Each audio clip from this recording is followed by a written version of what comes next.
This video is brought to you by Andy Gone Nuts. 100% guaranteed fresh coconut water delivered straight to your door. Call 876 309 6128.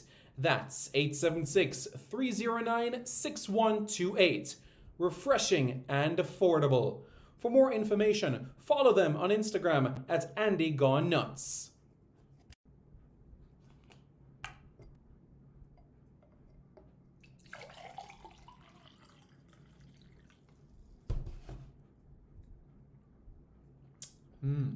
Truly refreshing. And Crumble by Mrs. C. Old English fudge and other delectable sweet treats.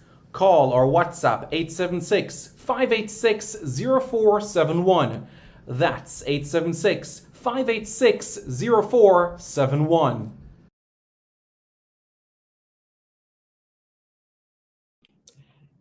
The Jamaica Tallawahs are through to the CPL final.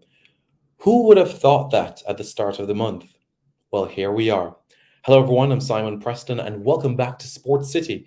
This is the channel where you get everything in relation to Jamaican sports: football, cricket, athletics, netball, rugby league, rugby union, floorball, hockey, lacrosse, everything. Absolutely everything you get right here.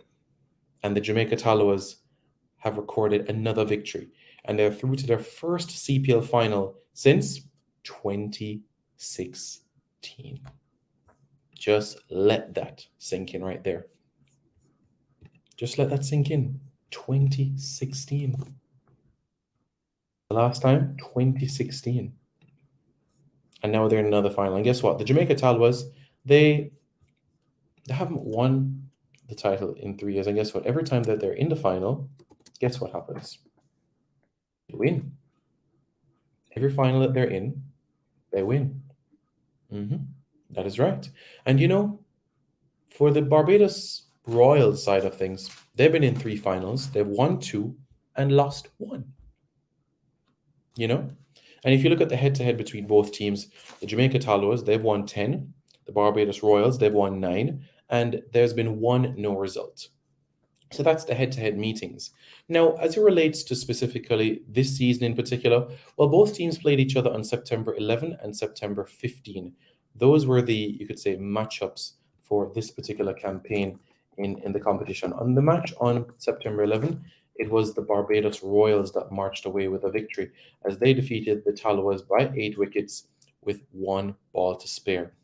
And 4 days later, it was going to be, guess who? Yep, that's right. The Jamaica Tallawahs who picked up their victory.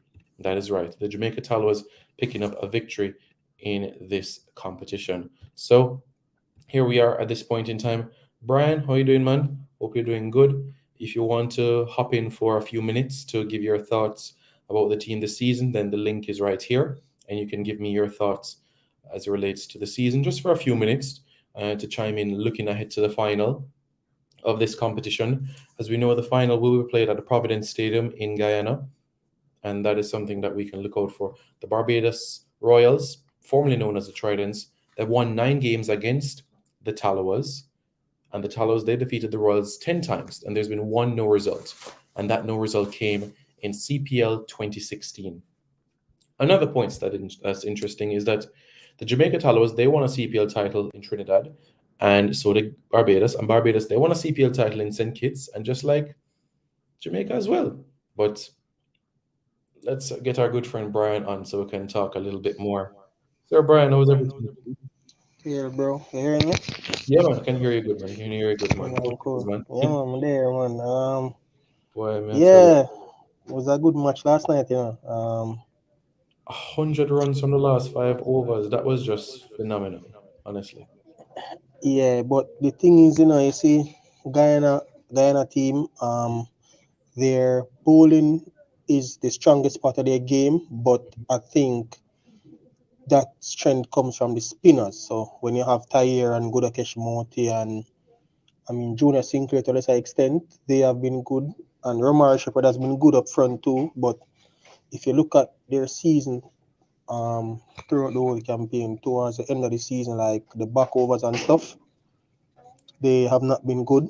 Um, And so, though 103 runs is a whole lot of runs to score in a short space of time, but I think the Tallawahs, the power that they have, they can be like that. And we didn't even get to see Fabian Allen come. So yeah, it was a good thing. I think Shamar Brooks, very very good innings from him. I think Shamar Brooks is the best batsman in the Caribbean. Um, the unfortunate part about it is that his numbers have not replicated that. But if you look back from the time when Shamar Brooks played West Indies under 19 cricket, he has always had that touch of class about him. I think Cricket West Indies really invested in him, where they sent him to the high performance center, and he played a lot of 18 tours and was captain, but he just never progressed. It's sad though that I don't think his international career will go very far because he's 33. I think he's going to be 34 this week. I think Saturday is going to be 34, and we see how West Indies treat players when they are on the wrong side of 30. So I don't think he will progress too far, but I still think he has a lot to offer at the regional level and in franchise cricket, especially in the CPL. So I hope he gets a few more opportunities to express himself and things. Yeah, we've seen Shamar Brooks in first class cricket, list A cricket as well, and just a handful of test matches as he averages around 28, I believe. But in terms of Brooks, innings like last night, many people were surprised, but did it catch you by surprise to see the way that he carried about his innings? No, it didn't, because if you looked at the innings right throughout, he played proper cricket shots, and he's one of those type of batters that you need in a T20 team because even though the game is 20 overs and a lot of persons are looking and saying you have to score quickly and stuff, you also need persons who are able to truly bat and play good cricket shots and also to rotate the strike. And I mean, it would have surprised a lot of persons because, I mean, from the season started, he has been not been himself right throughout. But if you go back to last season, he was one of the most productive batsmen for the Tallawahs last season. And I think, and even when he was at St. Kitts, he was quite efficient there. But I mean, St. Kitts team had a lot of other batters like Chris Gale, Evan Lewis, and those players who genuinely take away games from other teams, so you don't really get a chance to see Shamar Brooks played. But even in the few T20s that he has played for the West Indies, he hasn't looked bad. He has looked the part. But I mean, and I think had the World Cup selection been any later, I genuinely think he would have gotten into that team. I think the makeup of that team would have been different because I don't think Raymond Rifa would have made that team. I think Shamar Brooks would have gotten that spot. Um, I'm not so sure about Inwatch and Yannick Carrier. Maybe they would have still gone for Carrier, but I think Raymond Rifa would not have been given that spot because the team is genuinely lacking a genuine batsman, and I think that's one of the reasons why they brought Carrier because he can bat and can bat well properly. He's also a player that they would have invested in as well. He's 30 as well, so um, I mean, I think it's unfortunate for Brooks, but I think if a player should get injured or they need a batsman, then he would definitely be the player to fill the void. All right, and now looking ahead to tomorrow's final, will you keep the same 11 or bearing in mind the quality and the surface that we know at Guyana, you'd perhaps bring in a Jamie Merchant for this fixture? So I would bring in Jamie Merchant. One, I think it would be unfair to him to give him his debut in CPL in the final. Mm. But when you look at the makeup of the Talawa team, I think the inclusion of Mohamed Nabi was a very good one. He's now the number one T20 all-rounder in the world. He just surpassed Shakib. So I think, and I don't think they're good. I think the fact that you have Fabian Allen who can give you a few overs, it wouldn't be smart to bring in another specialist bowler or more of a bowler. I do really think though that it's gonna be tough, but I think if I was in the position, I would have been brave and given Joshua James an opportunity. I think in the couple of games he has played, he has not done bad, and he has been quite economical in terms of his bowling. And his best game was against the Barbados Royals. I think that game where we lost when Raymond Rifa bowled that last over. That was his best game in the CPL thus far. He took 3 for 19 from 3 overs. And he bowled early as well. He bowled in the power play and towards the middle. So I think he has the confidence. I'm not banking on Nicholson Garden because though he gets wickets from time to time, which is not a lot because I think he has gotten like about 6 wickets, but he's very expensive and he cannot bat. So, and in a T20 final, you'll never know. Sometimes it will come down to an opportunity where you need the tailenders to come and give you our innings. So I will go for Joshua James. I am hopeful that Mohamed Amir will be able to play. From the season I started, he has been the best seam bowler in the power play phase. I think he has gotten about 8 wickets or so at a very good economy rate. So if Mohamed Amir is out, I would push to introduce Shamar Springer.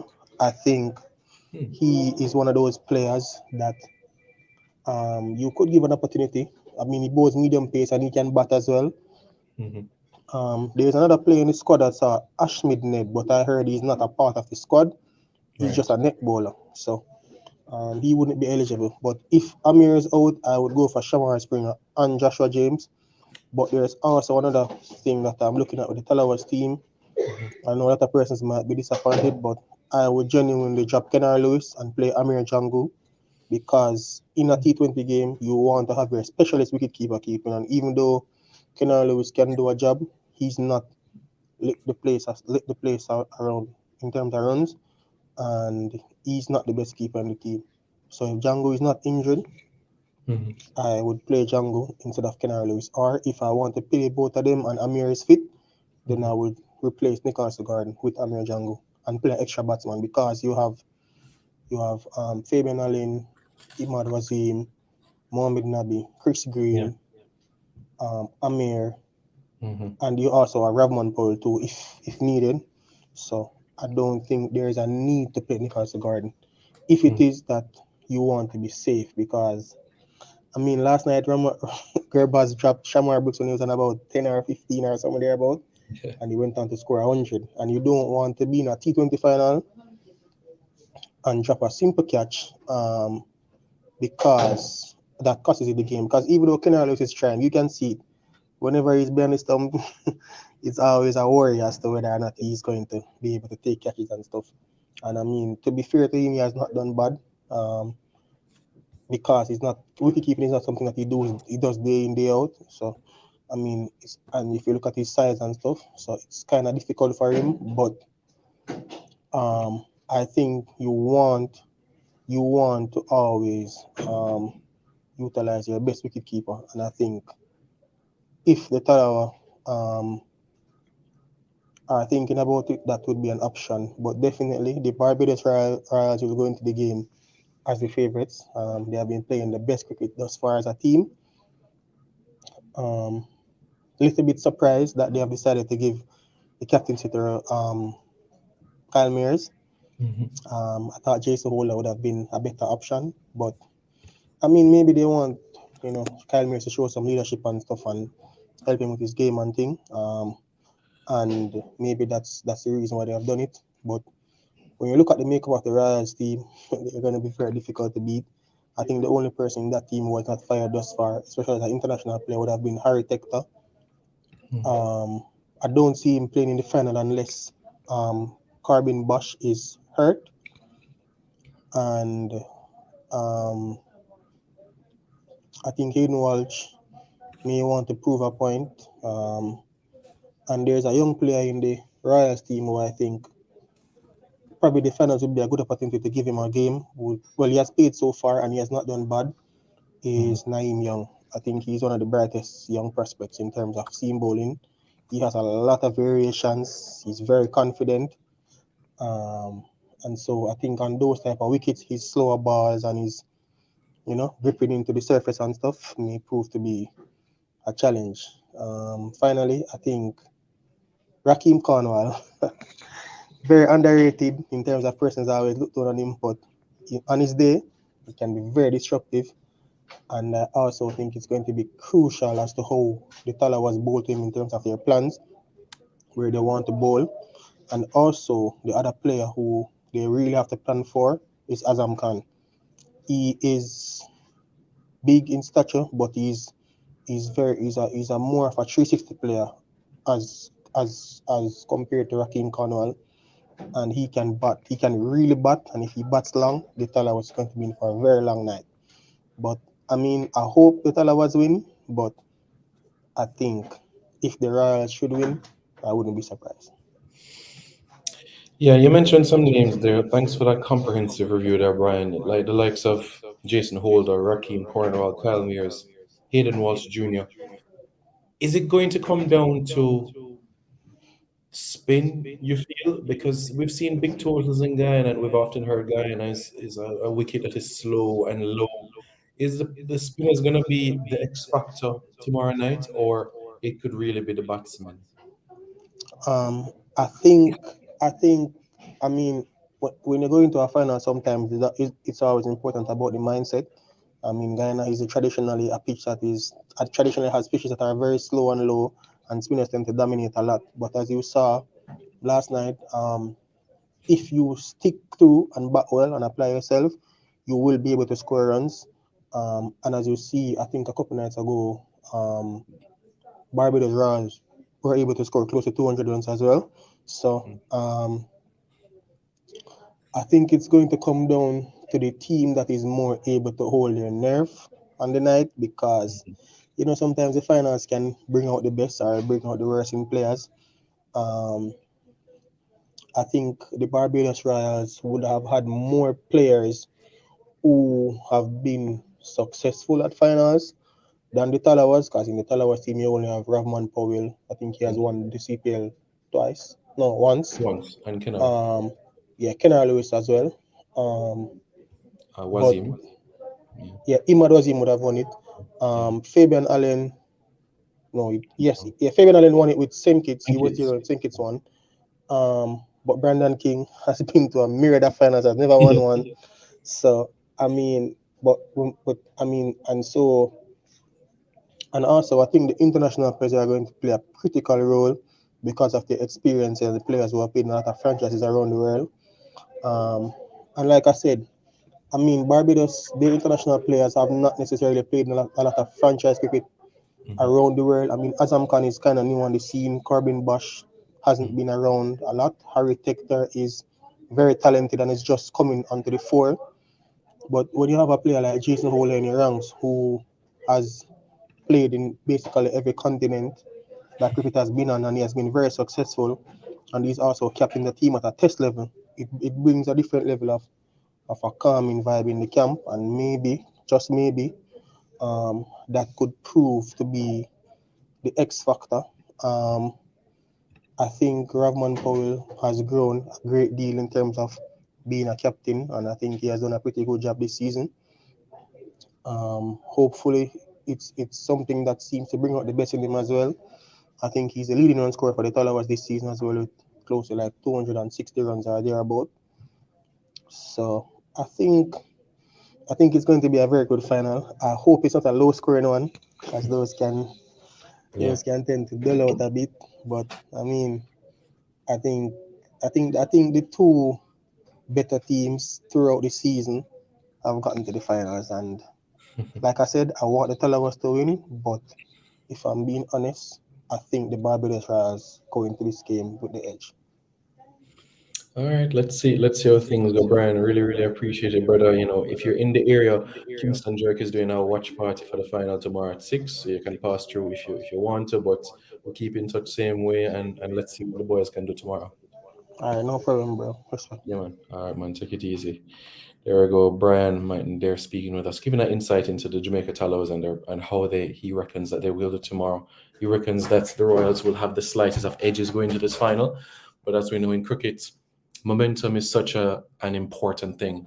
You have 3 overs going in your favor, and that just propels you to the next chapter. And that is something that can happen going into tomorrow's final. My thoughts, I feel if the Tallows bat first tomorrow, they'll win the game. That's genuinely how I feel. If they bat first, they'll win the game. Runs on the board, scoreboard pressure. That's genuinely how I feel. But what are your thoughts, Sports City fans? Let me know your thoughts in the comments below, and don't forget to subscribe to Sports City. This video is brought to you by Andy Gone Nuts, 100% guaranteed fresh coconut water delivered straight to your door. Call 876-309-6128. That's 876-309-6128. Refreshing and affordable. For more information, follow them on Instagram at Andy Gone Nuts.